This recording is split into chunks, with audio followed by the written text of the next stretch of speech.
আমার যদি অনেক টাকা থাকতো আমি এই বাংলাদেশেই থাকতাম না, হয়তো কোনো উন্নত দেশে চলে যেতাম।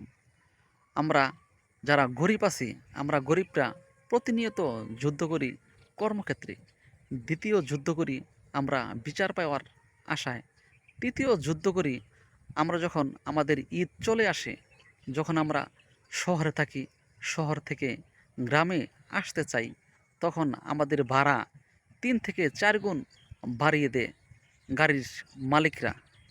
তখন আমরা যদি কোনো কোথাও যায়া জিজ্ঞাসা করি যে আপনারা এত গাড়ি ভাড়া কেন বাড়িয়ে দিলেন, তখন তারা বলে যদি মন চা যান, না চাইলে বসে থাকেন।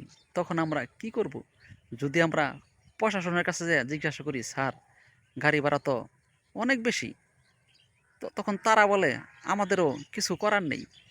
আমি এটার সম্মুখীন হয়েছি।